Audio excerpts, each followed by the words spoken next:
The second aluminum recycling lab will have two purposes, one new lab technique, and we're going to try to focus on one question to answer.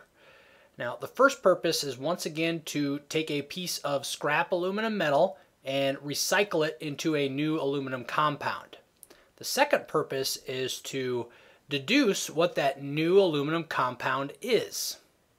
Now, as far as the new lab technique goes, in the last lab, we filtered copper metal using just gravity filtration.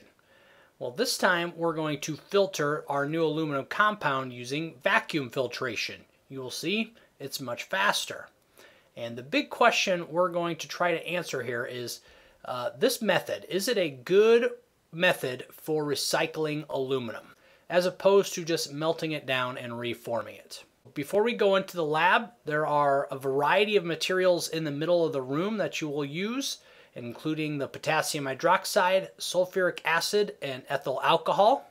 That's clearly marked in the lab at the appropriate step.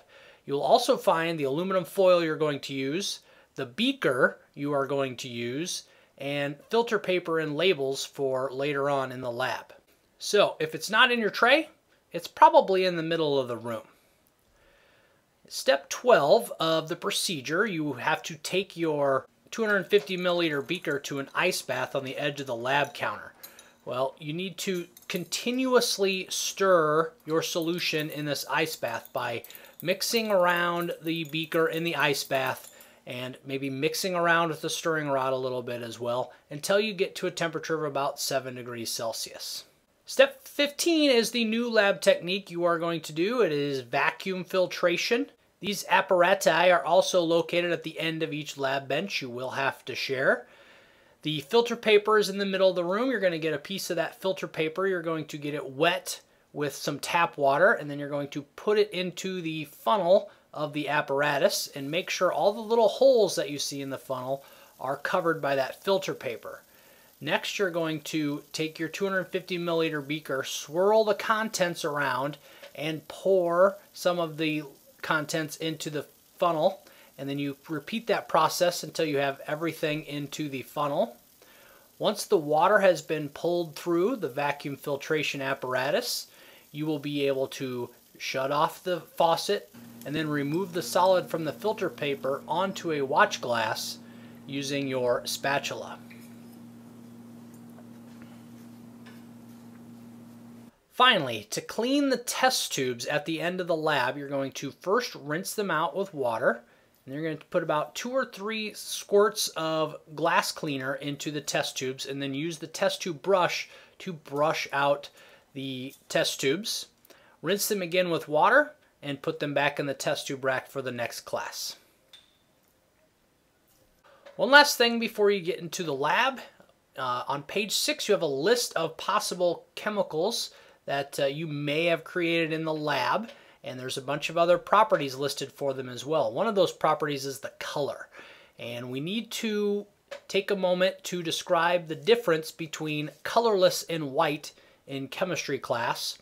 And I say difference, but I really shouldn't, because in chemistry class, colorless and white mean the same thing. Now you may think, how can that be? Well, depending on the form that a solid has, it may look white or it may look colorless. For example, snow is just water in the solid phase. Snow looks white. But ice is also water in the solid phase, and ice looks colorless. They're the same thing, but they have different appearances. In chemistry class, colorless and white mean the same thing. All right, time for you to go into the lab. Put your goggles on for sure if you want to protect your clothing. If you're wearing something nice, you can put on a plastic apron. Other than that, go get the lab done. When you're done, you can come back to the video and get a little help with one of the post-lab questions.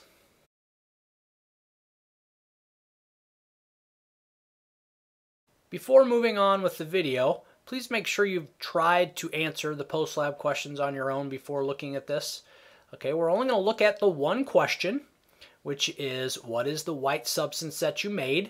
And we're not even going to answer that question. We're just going to get you to a place where you should be able to answer that question. The first thing you want to do is list out the chemicals that you used in the lab. This does not include the ethyl alcohol because that was just used to help you recrystallize the solid that formed. It was not involved in any type of the chemical reactions. So you started with some aluminum metal. You added some potassium hydroxide, which is KOH. Then you added some sulfuric acid, which is H2SO4. We also have water. That is because these solutions here, the potassium hydroxide and the sulfuric acid solutions, were made using water. That's what aqueous means. It's a solution where the solvent is water. So from our starting chemicals, we can then list the elements, and all we got to do is go through. So we have aluminum, and then KOH, potassium hydroxide. That's 3 different elements. We have potassium, we have oxygen, and we have hydrogen. All right, now we already have hydrogen on our list. We do not have sulfur in our list yet. So we also have sulfur. And you can see we already have oxygen, and we already have hydrogen and oxygen in our list. So these are the lists of elements that participate in the chemical reaction. So whatever you start with, those are the elements you have to end with. Whatever the substance is that you made, it has to have some type of combination of 2 or more of these lists of elements that you have here. So make your best guess using the data table on page 6 as to what you think that substance is.